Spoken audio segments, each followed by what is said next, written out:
Hey la team, on se retrouve pour la nouvelle vidéo du lundi soir 23h50 ou plutôt mardi, à l'heure où vous allez me regarder. Je pense qu'il sera plus de minuit, elle va durer plus de 10 minutes. Elle sera quand même assez conséquente cette vidéo-là. Il y a beaucoup d'informations mercato, comme vous l'avez vu dans le titre de la miniature. Ça chauffe pour Eliway, ça chauffe pour d'autres joueurs encore sur le départ, mais aussi des arrivées. On va en parler dans cette vidéo-là. Des rumeurs que vous ne connaissez peut-être pas encore. Je vais vous dire tout ça dans la vidéo.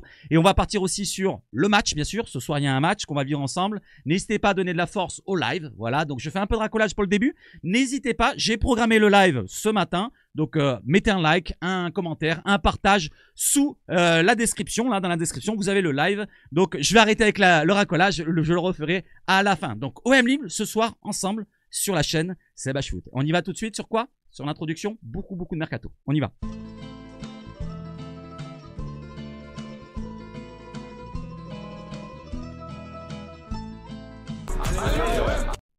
Et allez, l'OM, pour commencer, un communiqué. Le communiqué de l'OM qui soutient sa direction, qui soutient les personnes au club et l'Olympique de Marseille qui se soutient lui-même, puisque l'Olympique de Marseille a été profondément choqué d'apprendre les propos tenus sur l'antenne de RTL. Ce samedi 11, il y a une émission qui s'appelle On refait le match. Personne la regarde, mais on la relaie. Donc, il y a eu des termes sulfureux, des menaces, des pratiques détestables visant à décrire le prétendu fonctionnement de l'OM qui sont particulièrement inadmissibles. Et donc, regrettant que Marseille soit encore associé à ces préjugés nauséabonds et mensongers, l'Olympique de Marseille condamne ces accusations calomnieuses et annonce qu'une plainte en diffamation sera déposée et est déposée même. Voilà, donc on va soutenir encore Benassia qui a été encore visé, comme l'année dernière quand il est arrivé, l'équipe lui a tapé dessus, voilà, lui faisait passer pour un homme de mafia. Donc on va soutenir Benassia, les personnes concernées, et on va pas donner de publicité à cette émission que personne regarde finalement. Voilà, on va passer next. Comme ça, on fait pas de pub. On enchaîne les amis avec une autre personne nauséabonde. Alors même deux à l'écran, même trois si vous voulez mettre John Textor, le président lyonnais. Mais lui au moins il dit les vérités. Voilà, concernant un petit peu l'emprise qu'a le club qatarien, le PSG et Nasser El Khelaifi sur la ligue, sur les instances. Que ce soit sur Monsieur Laburne qui est apparemment décrit comme un petit toutou, selon Textor, le gros tag de Textor à la Burne. Il a décrit un petit peu le personnage comme un toutou auprès de l'émission Rotten sans flamme. Il a dit lors des rendez-vous de début de saison pour les droits TV, donc il y avait Nasser El Khelaifi qui était là présent alors qu'il ne devrait même pas être présent alors qu'il est président de beIN Sport. Comment ça se fait que lui il a la parole et il doit dire quelque chose pour les droits TV alors qu'il a une chaîne TV? Et c'est Nasser El Khelaifi qui dirigeait toute la réunion alors que ça devrait être plutôt Monsieur Laburne, comme un toutou, comme il le dit. Donc en espérant que tous les autres clubs montent un petit peu au créneau et qui soutiennent un petit peu cet élan, voilà, cet élan du président lyonnais. Et j'espère pourquoi pas que notre direction aille dans le bon chemin et qui suive le président lyonnais. N'hésitez pas à me dire ce que vous en pensez. Donc on le sait très bien avec l'arbitrage, les instances ici et là. C'est un petit peu frauduleux, on le sait très bien. Mais malgré tout, ils n'ont pas de Champions League. Allez, on enchaîne. Le mercato, c'est parti. West Ham a contacté l'OM pour proposer un prêt avec option d'achat quasi obligatoire. Pas obligatoire, mais quasi. Donc, selon quelques clauses particulières, peut-être un nombre de matchs, un nombre de buts, et ben, ça serait obligatoire à partir de ce moment-là. Estimé à 25 millions d'euros pour Eliway. L'OM ne veut pas se presser sur un joueur qui ne souhaitait pas transféré a priori il n'y a pas si longtemps. Et oui, Longoria, Benassia, ils l'ont soutenu dernièrement. Benassia du côté de RMC, Longoria du côté de la conférence de presse de mi-décembre pour faire le petit bilan de mi-saison. Même De Zerbi en a dit en bien, donc tout le monde le soutient en club, mais c'est comme Brassier. Je vous l'ai dit, c'est de la com, et de la com, ça va très vite dans un sens comme dans un autre. Il suffit que l'offre tombe sur la table. Je vous l'ai déjà dit depuis le début de saison et les années précédentes. Dans le mercato, si l'offre tombe sur la table, que le joueur il ne convient pas totalement, et ben ça partira. Et là, si ça tombe à 25 millions, peut-être 30 millions, c'est le prix d'achat qu'on l'a pris, et ben je pense qu'il pourrait avoir un probable départ d'Eliway en première ligue du côté de West Ham. Un autre club aussi est intéressé, mais avant de partir sur l'autre club, confirmation de Ben Jacob, donc le journaliste anglais, si je me souviens bien. West Ham s'intéresse à Eliway, mais n'a proposé aucune offre pour le moment du côté anglais. L'OM n'envisagera qu'une vente au montant minimum de 25 millions d'euros plus 5 millions, ce qu'ils ont investi cet été sur Lens, pour le faire partir. Donc on ne veut perdre aucun centime, comme Bambo Maïté, comme Ilian Brassier, pas comme Chancel Mbemba, mais presque, puisqu'on l'a pris gratuitement. Il y a la prime à la signature, je ne vais pas revenir sur ça. Mais on ne veut pas perdre d'argent. Voilà, on ne veut pas jouer au mouton du côté de l'OM, ou plutôt du pigeon. Allez, on enchaîne avec Eli Wahi, c'est pas terminé. Une information encore de l'équipe. Galatasaray est intéressé, serait intéressé par Eli Wahi. Il cherche un attaquant depuis le début du mercato hivernal. Les dirigeants turcs aimeraient négocier un prêt payant assorti d'une option d'achat. Pour l'instant, il n'y a pas de somme qui est évoquée, peut-être dans le journal d'aujourd'hui ou de demain de l'équipe, mais à l'heure où je vous fais la vidéo, c'est pas encore tombé. Donc on va en rester là, on va suivre ça de très près. Galatasaray, ça m'étonnerait qu'ils aient les moyens financiers par rapport à un club de première ligue. Je pense que club de première ligue comme West Ham aura plus les reins solides d'investir 25-30 millions, peut-être même plus, sur Eli Wahi. D'ailleurs, tiens, je vous pose la question les amis. N'hésitez pas à me dire ce que vous en pensez et donnez-moi votre avis ici. Je vous pose la question dans mon onglet communauté. Déjà, je mets un lien pour le live. N'hésitez pas à soutenir aussi. Objectif assumé par Roberto De Zerbi. C'est le message pour le match. Les joueurs et le club entier, cette Coupe de France est très très importante. Il ne faut rien lâcher ce soir face à Lille. Petite question mercato concernant le départ probable d'Eli Wahi. Vidéo à venir, c'est maintenant. À partir de quel montant accepteriez-vous de faire partir Eli Wahi? Alors pour ma part, je ne suis pas pour 100% d'un départ de Eli Wahi. Voilà, moi je suis encore pour lui donner sa chance. Mais si on se retrouve dans notre argent et qu'on veut investir sur un autre attaquant qui nous convient parfaitement mieux pour De Zerbi, ça sera De Zerbi de choisir et après derrière la direction. Donc moi je dirais, on récupère notre argent, donc environ 25 millions, c'est ce qu'on a investi, plus les bonus. Donc 25 millions ou 30 millions, j'hésite entre les deux choix. Voilà, moi je choisis entre 25 et 30 millions. Ça c'est mon choix, n'hésitez pas à aller voter. Allez, on enchaîne les amis avec un autre joueur sur le départ. J'en ai parlé vite fait. C'était l'information d'hier, mais j'ai pas eu le temps. J'étais au taf. Donc, Kylian Brassier devrait quitter l'OM cet hiver. On le sait, l'OM a reçu une offre concrète. Ça y est, ça tombe. Venue d'Allemagne. Wolfsburg, Stuttgart ou Mönchengladbach, comme avait dit Foot Mercato ou un autre média, je sais plus lequel. D'autres clubs français sont intéressés comme Rennes, Lens et des étrangers. Il y avait aussi Nice, si je me souviens bien. Donc, des étrangers qui sont toujours intéressés. Pour qu'il parte, il y a des conditions bien sûr. L'OM devra casser le prêt, parce qu'il est prêté à l'OM par Brest, et lever l'option d'achat qui est estimée à 12 millions d'euros dès ce mois de janvier. Donc dès ce mercato hivernal, on doit lever l'option d'avance, et après le vendre au club Wolfsburg, Stuttgart, peu importe lequel. Par contre, Brest, eux de leur côté, ils veulent pas inscrire le transfert cet hiver, ils veulent l'inscrire cet été qui va arriver pour le prochain exercice comptable. Donc ça pose souci pour l'instant et ça discute entre les parties olympiennes et les parties brestoises. On va suivre ça de très près. Il ne reste plus qu'à trouver un terrain d'entente entre Brest et l'OM pour signer les papiers ici et là. Et après, on le vendra, pum pam poum, je sais pas où. Du moment qu'on récupère notre investissement, c'est ça le principal. Allez, on enchaîne pour le remplaçant de Kylian Brassier, Renato Vega. Eh ben non, ça sera pas lui. Selon Fabrizio Romano, il devrait quitter Chelsea et partir du côté de Dortmund. Un transfert estimé, regardez, il y a marqué là, environ 30 millions d'euros pour le départ de Vega. En accord avec sa demande, machin. Donc c'était pas vraiment dans nos moyens actuels, à moins qu'on vendait un joueur avant. Donc 30 millions, donc c'est quand même assez conséquent. On enchaîne puisqu'il n'est pas chez nous. Et on enchaîne avec un joueur qui sera peut-être chez nous. Parce que ça chauffe aussi pour Zalewski. Ça chauffe pour le départ de Brassier, ça chauffe pour le départ de Wahi, ça chauffe pourquoi pas pour l'arrivée de Zalewski. Selon Repubblica, le média romain, italien, l'OM aimerait toujours recruter Nicolas Zalewski. Je vous fais le scénario de la journée. Selon Foot Mercato, l'OM toujours dans le coup pour Nicolas Zalewski de l'AS Roma. Vraie piste creusée par le club. Un autre piston qui n'est pas encore en fin de contrat, qui peut aussi bien jouer à droite qu'à gauche, est également pisté en plan B. Si ça ne fonctionne pas pour Zalewski, il y aura une autre piste qu'on va voir juste après. Confirmation de Longari, un autre journaliste italien, qui nous dit que l'OM tente bien de signer le Polonais. Discussion en cours entre les parties. Et on en reste à ça. Et derrière, on va sur l'information qui nous sort de Adam. Adam qui nous dit quoi? L'accord tripartite proche d'être trouvé entre l'OM, la Roma et le joueur pour une arrivée cet hiver. Donc on est proche d'un accord total entre l'OM, la Roma et le joueur pour recruter Zalewski. L'OM a accéléré ces dernières 48 heures pour le joueur qui est une demande de Roberto De Zerbi et on l'avait déjà parlé de ce cas-là. Pour ceux qui sont intéressés pour voir le profil du joueur, n'hésitez pas à regarder les anciennes vidéos. Dès que vous retrouvez Zalewski en image sur ma photo, sur une de mes vidéos, vous regardez, vous cliquez et vous êtes intéressé à regarder juste ce dossier-là. Donc Zalewski, ça chauffe. Zalewski, ça chauffe, archi chauffe. Mais par contre, si ça se refroidit, s'il y a une clim encore une fois, le joueur, le plan B, ça serait peut-être lui. Donc lui c'est qui? C'est Devin c'est bien, ouais, Devin Rensch, 21 ans, donc défenseur de l'Ajax, sous contrat jusqu'en juin 2025, donc en fin de contrat dans 6 mois, comme le joueur polonais Zalewski. La Roma, Naples et Everton seraient aussi intéressés. Par contre, la Roma a beaucoup d'avance sur l'OM et sur les autres clubs, puisque la Roma a déjà fait des propositions. Le club néerlandais aurait déjà refusé une proposition d'un échange avec Zelik plus derrière 5 millions d'euros proposés par la Roma, mais l'Ajax n'a pas flanché et l'Ajax réclame environ 10 millions d'euros pour le laisser partir. Le joueur qui a 21 ans, qui a un fort potentiel, il peut jouer à droite, à gauche, au milieu. On va voir derrière son profil.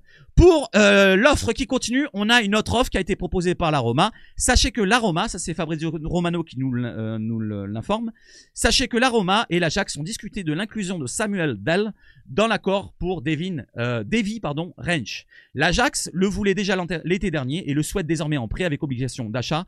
La Roma n'est actuellement ouverte qu'à un prêt direct. Les discussions pour que Rensch rejoigne la Roma se poursuivent. Donc c'est chaud artichaut pour que Rensch aille du côté de la Roma et c'est chaud artichaut pour que Zalewski aille du côté de l'OM. Ça bouge à la Roma, ça bouge à l'OM, ça bouge à l'Ajax. Du moment que tout le monde s'y retrouve, eh ben on espère trouver le bon joueur surtout. Pourquoi pas Rensch ou Zalewski. Pour Rensch, on voit le profil. Il peut jouer arrière droit, défenseur central, arrière gauche. Il a que 21 ans. Il va avoir 22 ans le 18 janvier. 1m81. Il est droitier. Contrat jusqu'en juin 2025, comme je vous l'ai dit. 12 millions de valeur Transfermarkt. Cette saison, il a joué 24 rencontres, un but, une passe D en 2000 minutes. Et on regarde derrière. Pour sa carrière au total, il a joué environ une centaine de matchs avec l'Ajax. 154 exactement. 10 buts, 12 passes décisives. Un joueur assez polyvalent, comme je vous l'ai dit. Il peut jouer à droite, à gauche. Et pourquoi pas dans l'axe? Ça serait peut-être le plan B au cas où que ça se fasse pas avec Zalewski. On va en rester là. Je peux pas détailler plus que ça parce que la vidéo va être trop longue sinon. Et on enchaîne derrière avec un départ. Voilà un départ d'un joueur qu'on pensait peut-être pour l'avenir pour l'OM. Mais c'est pas terminé. Vous allez voir parce que l'OM tient un petit peu le joueur au callback pour le faire revenir au cas où. Enzo Sternal devrait quitter l'OM. Anderlecht serait en passe de le récupérer, le joueur olympien. Première information sortie du compte BLOM. Merci à toi pour l'information. Derrière, on continue. Il y a eu l'équipe qui a confirmé. Il y a eu la Provence qui a confirmé. Et la Provence nous un petit peu détaille le dossier. Enzo Sternal qui voulait plus de temps de jeu. Donc c'est pour ça qu'il a demandé à partir par ses agents. Il a fait parler. Malgré qu'il a que 17 ans. Il devrait attendre un petit peu à mon goût. Va bien rejoindre Anderlecht en transfert. Montant inconnu pour l'instant. On ne sait pas à combien. Peut-être 500 000, 1 million, à voir. Il devrait d'abord intégrer l'équipe réserve d'Anderlecht en deuxième division belge. Une réunion est prévue pour avancer ou conclure le dossier en début de soirée, aujourd'hui. C'est-à-dire que là, ça doit être terminé la réunion, je pense. L'OM garderait un important pourcentage à la revente et une priorité de rachat. Enzo Sternal, qui ne garde aucune rancune envers l'OM, la réciproque est vraie. Donc l'OM et le joueur ne sont pas rancuniers, donc ils s'en veulent pas finalement, c'est le destin. Roberto De Zerbi a de meilleurs joueurs. D'ailleurs, il va nous en parler tout à l'heure à conférence de presse. S'entraîner seul ces derniers temps. Bonne chance et bonne continuation à toi, Enzo Sternal. Donc, l'OM a toujours une petite main sur ce dossier-là, sur le joueur, en gardant un petit peu une priorité de rachat sur le joueur et un fort pourcentage sur le joueur. Comme ils nous disent du côté de Foot Mercato, le deal peut-être serait... Moi, je mets des conditionnels à chaque fois. Serait bouclé selon Foot Mercato. L'OM veut garder une main sur le joueur, comme je vous l'ai dit, et à négocier une priorité de rachat ainsi qu'un pourcentage à la revente. Apparemment, eux ils disent joli pourcentage. Ça serait un gros pourcentage à la revente. Donc, si on le revend plus tard, si le club belge, Anderlecht, le revend plus tard, eh ben, on récupère une grosse somme. Si par contre, on veut le récupérer, on aura une priorité de rachat. Donc, pour Sternal, je lui souhaite quand même bon courage. Voilà, c'est le destin. Voilà, il y a des joueurs qui font des belles carrières en jeune et qui derrière ne s'imposent pas en équipe pro. C'était son destin. Peut-être qu'il n'avait pas le physique pour, le mental pour, je ne sais pas. Peut-être l'envie. Parce que avec De Zerbi, ça marche beaucoup à l'envie et à la méritocratie. Et on va le voir à la conférence de presse, il en parle beaucoup justement. Justement, les mots de De Zerbi pour Sternal. On lui a posé la question pendant la conférence de presse. C'est pas terminé le mercato, on revient dessus.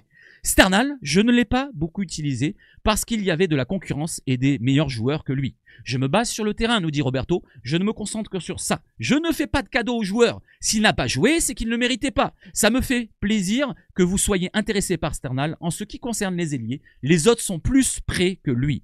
Les joueurs doivent avoir de la patience et attendre leur tour progresser. C'est pour ça que j'ai bien appuyé. Il a que 17 ans. Il devrait attendre un petit peu. Il a quoi comme expérience, comme vécu dans le football professionnel? Il a rien. Il a fait de la Gambardella, il a fait de la Youth League, il a fait des jeunes. Je veux bien, Enzo, mais prends ton temps. Tu auras le temps. Imagine-toi, il y a une petite blessure qui arrive en fin de saison. Tu aurais eu 5-6 matchs à jouer. Tu aurais percé. Et l'année prochaine, tu serais resté à l'OM. C'est dommage de manquer ce gap-là. Tu aurais dû rester jusqu'à la fin de saison. Ça, c'est mon avis. Tu aurais eu un meilleur choix de départ cet été. Tu aurais eu 2-3 mois pour négocier un prêt en Ligue 2, un prêt en Ligue 1. Ça, c'est mon avis. Pour les agents qui sont un petit peu... On sait très bien, l'entourage, les agents, parfois, ils sont un petit peu requins. Ils veulent de l'argent. C'est souvent les agents qui posent problème dans la jeunesse. Et c'est peut-être un mal ou un bien. J'espère que ça sera un mal, un bien pour lui. Voilà, qu'il soit parti en Belgique. Parce que belge, il parlera français, donc c'est degré moindre, on va dire. Si c'était au Brésil, je vous aurais dit, ça aurait été un mauvais choix de sa part. Là, il part en Belgique, on verra bien. Donc je continue avec la réponse de Zerbi. En ce qui concerne les ailiers, les autres sont plus près que lui. Les joueurs doivent avoir de la patience, je l'ai déjà dit. Je suis l'un des entraîneurs en Europe qui fait plus jouer les jeunes. L'objectif, c'est les résultats. Si un jeune doit jouer à la place de Rabiot, il jouera. Peu importe. C'est les meilleurs qui jouent. C'est clair pour tout le monde. Donc là, il a tapé du poing sur la table. C'est clair pour tout le monde?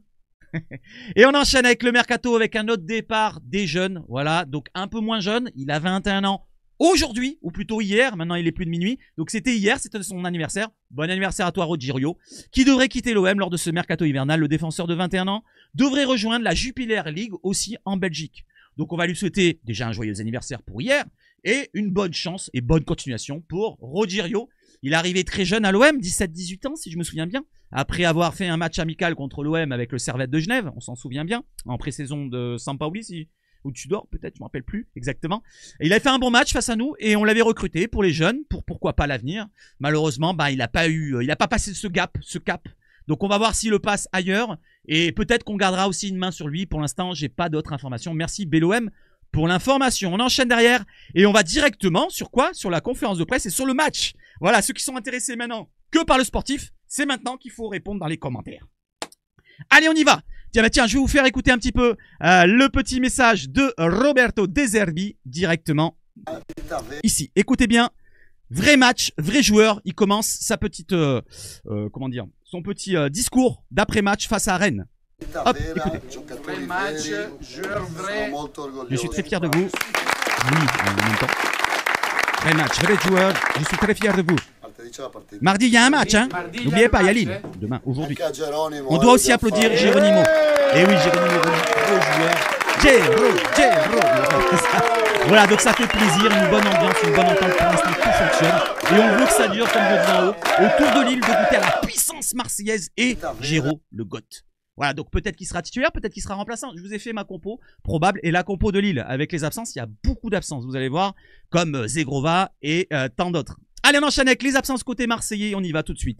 Alexis Koum est absent, Amin Harit est absent, Eli Wahi est encore absent, Geoffrey Kondogbia est encore absent et Paul Lirola est absent. Donc tous les absents sont là, vous avez le descriptif ici, n'hésitez pas à lire si vous voulez. Il y a Faris Moumbagna qui est aussi absent ici, Valentine Carboni pour les blessés de longue date. Le reste, vous avez le descriptif ici, lisez de votre côté. On enchaîne les amis avec un autre départ. Non, c'est pas un autre départ, c'est un joueur qui sera forcément peut-être dans le groupe encore une fois. C'est BLOM qui nous le dit. Robinho Vaz dans le groupe pour le match de Coupe de France face à Lille demain soir. Donc c'est un joueur qu'on attend de voir, un attaquant, voilà, qui a percé du côté de la réserve. On l'a recruté gratuitement en début de saison ou pour très peu d'argent du côté de Sochaux. Voilà, donc il commence à émerger cette saison en National 3. Il a marqué pas mal de buts. Donc pourquoi pas le voir? C'est un jeune de 18 ans, je crois qu'il a eu. Donc à voir s'il a sa chance en Coupe de France, pourquoi pas, si on fait la différence dans le match contre Lille, qu'on mène 3-0 à 10 minutes de la fin, un petit Robinho à la fin, pas Robinho le Brésilien, Robinho Vaz, le petit international français espoir, si je me souviens bien, ou U21, ou je sais plus comment. Allez, on enchaîne avec les réponses pour les conférences de presse. La conférence de presse, Balerdi qui nous dit quoi? Cette année, j'ai beaucoup de responsabilités en tant que capitaine, bien sûr, au niveau du jeu. C'est l'une des choses qui a changé chez moi. C'est ce que le coach me demande, de construire le jeu et essayer de regarder. Je fais beaucoup de passes. Au début, c'était différent. C'est une chose qui va améliorer mon jeu. Le coach est très exigeant avec ça, mais j'aime bien ce qu'il me demande. Et si ça peut aider l'équipe, je suis d'accord avec le coach, je l'écoute. Il est à l'écoute, il écoute tout ce qu'il lui dit. Donc pour l'instant, tout fonctionne bien. Voilà, il a l'air de bien revenir en forme, je trouve, Balerdi. Depuis ses sanctions, ses suspensions, ses blessures. Il commence à revenir bien en forme depuis qu'on est passé à 3. Peut-être qu'il manquait de renfort en défense centrale à ses côtés. Un Murillo et un Kondogbia, quand ils sont à ses côtés, peut-être que ça le renforce. Et peut-être qu'il se sent moins faible, voilà. Donc c'est bien qu'on ait un capitaine qui soit en forme et qui se sente bien. J'apprends de tous les joueurs, des joueurs comme Pierre-Emile Højbjerg par exemple ou Adrien Rabiot. Donc il apprend des joueurs d'expérience. Je viens de dire pour Kondogbia, c'est le même tonneau. Je ne sais pas si c'est le brassard, mais il y avait beaucoup de changements. Ce n'est pas une excuse, mais beaucoup de choses ont changé. L'adaptation au système, plus de responsabilités avec le ballon, de nouveaux joueurs. J'apprends tous les joueurs, de joueurs comme Pierre-Emile Højbjerg par exemple ou Adrien Rabiot. Je me sens bien avec l'équipe maintenant, ça m'aide aussi. Je me sens bien en tant que capitaine, je suis très confiant en ce moment. Donc il est en pleine confiance, très content plutôt. Balerdi, et on souhaite que ça continue. Balerdi qui nous parle maintenant de son ambition, de l'ambition de tous les joueurs du club. Comme je vous l'ai dit, la Coupe de France était un objectif. La Coupe de France est un objectif. Ça fait très longtemps que l'OM n'a pas gagné cette compétition. Apporter un titre cette saison, ça serait bien. C'est un très joli match face au LOSC, une grande équipe. Les derniers matchs au Vélodrome étaient magnifiques. On a de la chance de jouer devant nos supporters. J'espère que le stade sera plein et il le sera. Ça nous aide beaucoup. Voilà pour le petite ambition de Balerdi. On enchaîne directement avec De Zerbi. On est à 7 points du PSG. Il revient un petit peu sur la Ligue 1 d'abord pour parler de son énervement, de pas ses doutes, mais ce qui rage un petit peu lui. On doit toujours dormir avec un œil fermé et l'autre ouvert. Tout peut s'arrêter demain. Il est un petit peu douteux sur l'avenir peut-être. Quand les choses vont mal, il y a toujours la possibilité de rebondir. Dès qu'on perd un match, on peut très vite oublier. On n'a encore rien fait, on est à mi-chemin, on a des points d'avance sur des concurrents, mais on pourrait les perdre si on s'arrête. On est à 7 points du PSG, ça nous énerve. Ce qu'ils veulent dire, c'est que peut-être qu'on vise plus haut. Et attention quand même à pas se relâcher. Pour l'instant, moi je suis confiant. On a vraiment des joueurs qui sont solides, mentalement, caractère fort. Donc c'est pas comme l'année dernière où on sentait vraiment des joueurs qui lâchaient tranquillement mais sûrement et qui se laissaient aller pour pourquoi pas partir librement en fin de saison ou pourquoi pas sur un petit transfert comme les Klose, les Verts et tout ici et là. Donc là c'est différent, cette année on a des joueurs quand même de caractère et internationaux, que ce soit Rabiot, Højbjerg, même Kondogbia il est monté d'un cran j'ai l'impression cette année, Balerdi a pris de l'assurance, beaucoup de joueurs importants et on a un Greenwood qui nous marque, qui nous claque des buts. Voilà, et même Enrique, une nouvelle recrue qui perd cette année. Et De Zerbi bien sûr qui concocte tout ça.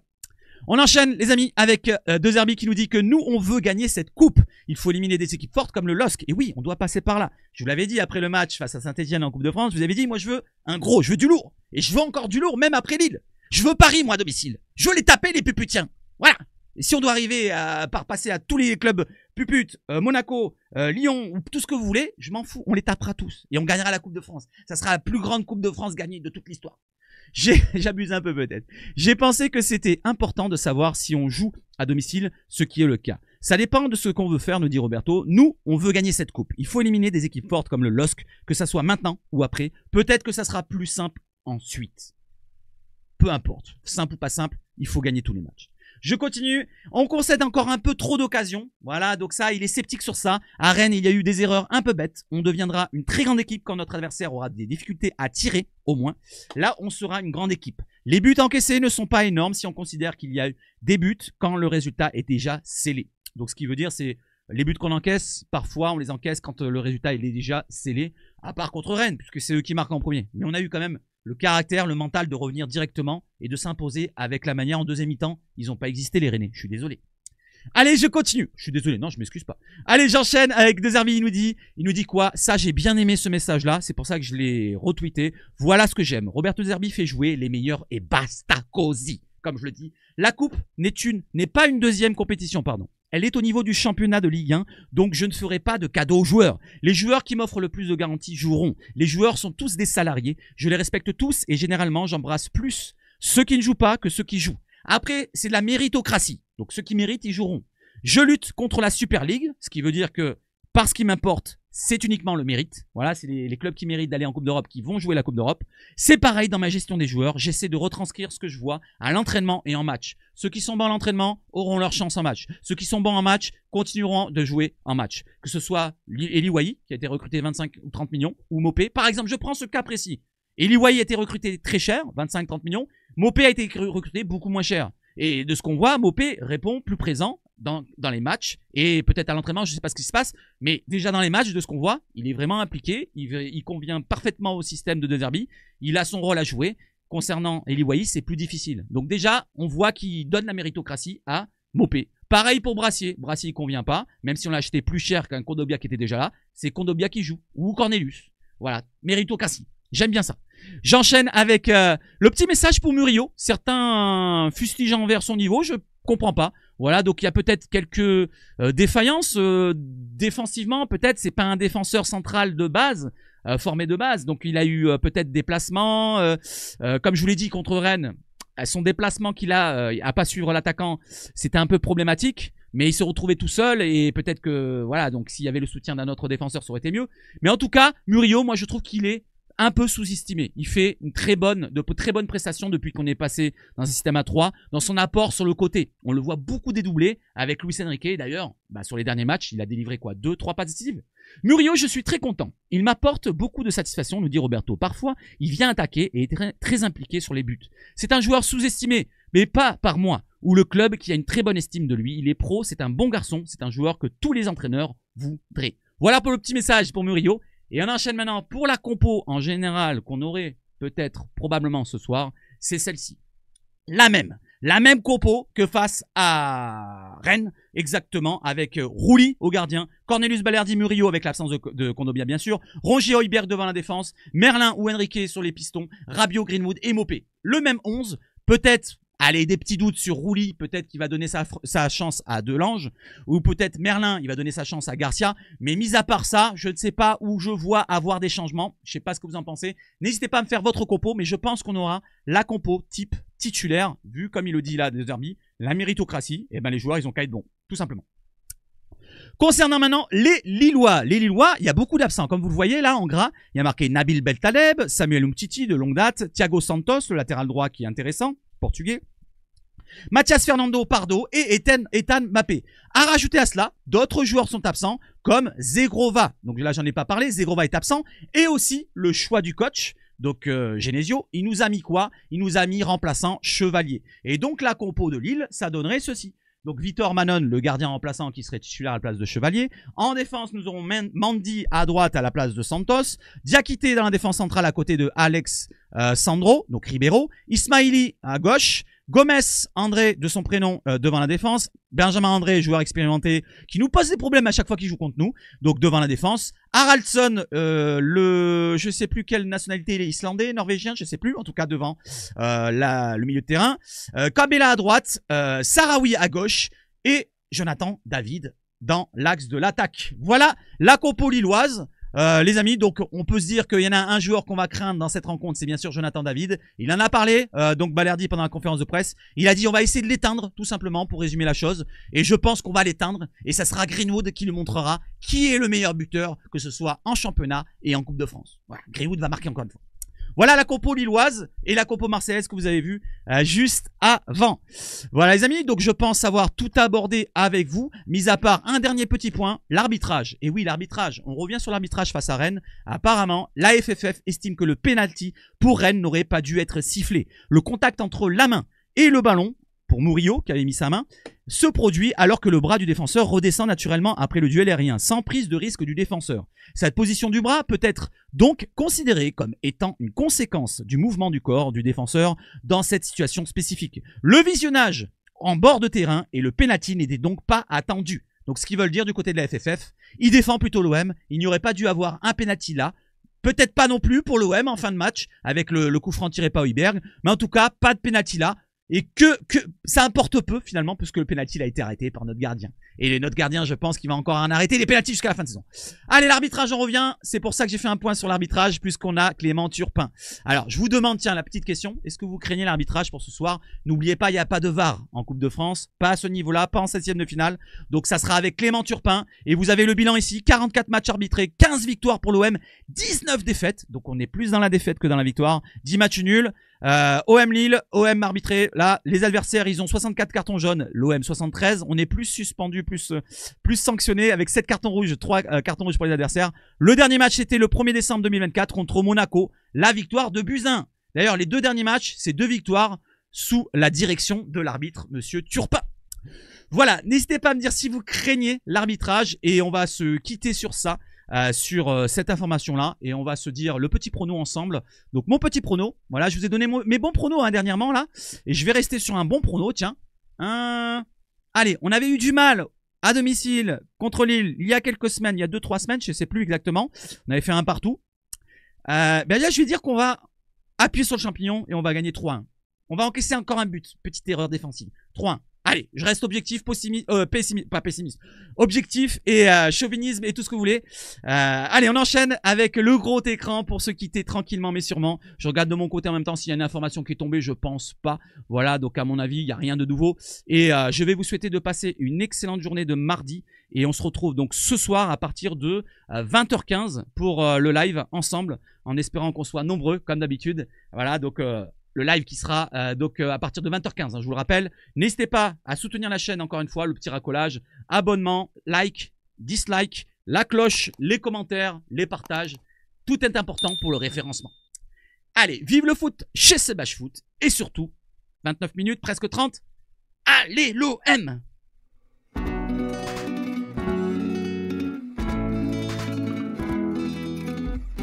Ciao, ciao, ciao.